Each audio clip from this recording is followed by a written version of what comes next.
Bismillahirrahmanirrahim.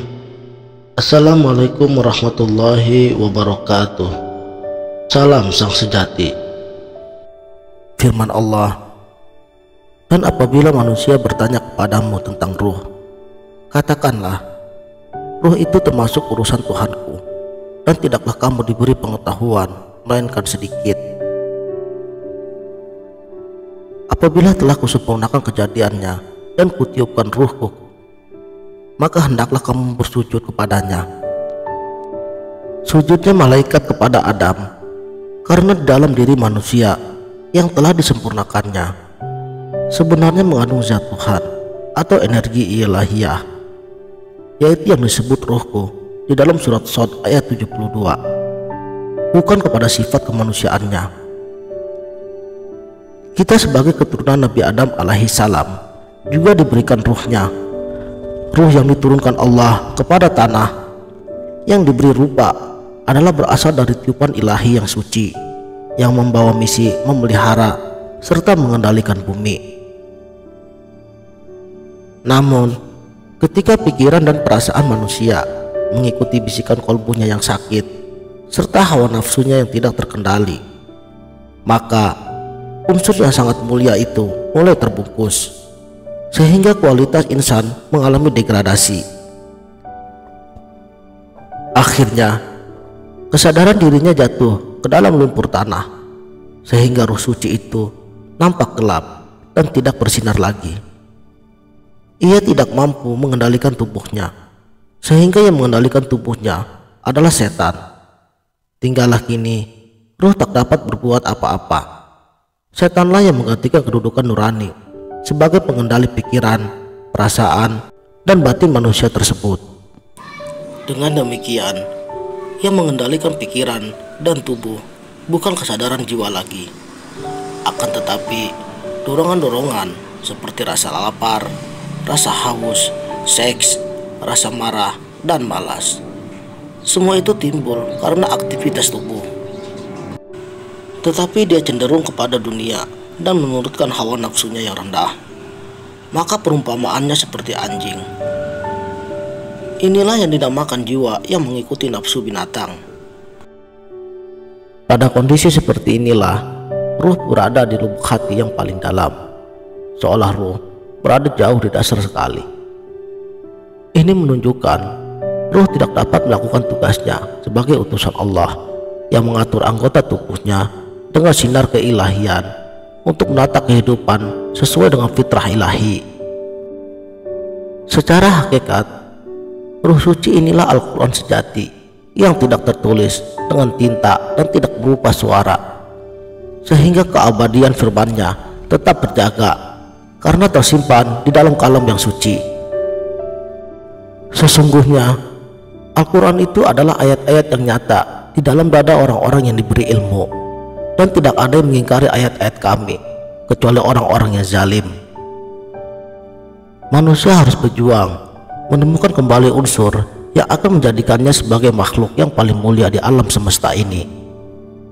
Jika manusia belum mengenal ruhnya, kedudukan manusia sama seperti hewan yang memiliki kesadaran jiwa yang rendah. Atau apakah kamu mengira bahwa kebanyakan mereka itu mendengar atau memahami?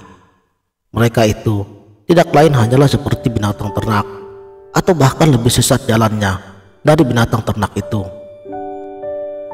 Pada kondisi ini, sifat-sifat manusia sangat didominasi oleh sifat-sifat hewani, seperti makan, minum, tidur, seks, dan egois.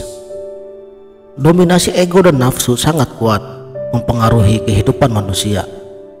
Ego adalah produk pikiran. Manusia dengan kesadaran rendah masih belum mampu melakukan kontrol terhadap panca indera yang dimilikinya, sehingga dia pun tidak dapat melakukan kontrol terhadap egonya. Apabila hati telah dikuasai ego, maka dapat dipastikan manusia tersebut tidak akan dapat mendengar suara rohnya. Suara atau petunjuk Allah hanya dapat didengar atau diketahui manusia melalui alam rasa. Karena itu, pada kenyataannya, banyak manusia yang hatinya telah diselubungi oleh ego. Mereka beranggapan bahwa suara ego tersebut adalah suara atau petunjuk yang diberikan Tuhan kepadanya. Kekeliruan manusia yang menganggap ego sebagai petunjuk Allah akan timbul akibat sebagai berikut. Pertama, munculnya sifat serakah, mau menang sendiri, merasa paling suci, sombong, dan lain-lain. Yang kedua, hatinya tidak akan merasakan tenang dan damai karena ego tidak mengenal batasan cukup, hingga hidupnya selalu dipenuhi dengan kecemasan. Yang ketiga, merasa hidupnya selalu dipenuhi oleh berbagai masalah. Bahkan rahmat Allah pun seringkali dirasakan sebagai masalah dan sulit untuk bersyukur pada kehendak Allah Subhanahu wa Ta'ala.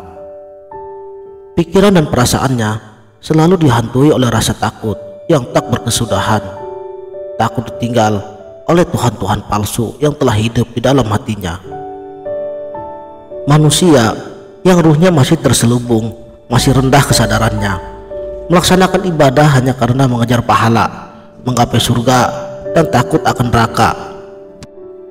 Seluruh pelaksanaan ibadah dilaksanakan hanya terbatas pada pelaksanaan hukum-hukum, rukun, dan belum menyentuh maknanya.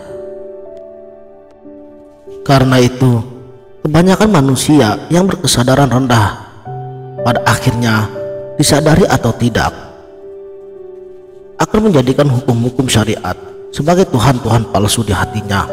Yang mereka sembah sebenarnya adalah ajarannya, bukan Allah Subhanahu wa Ta'ala sebagai pencipta dan pemilik ajaran-ajaran itu sendiri.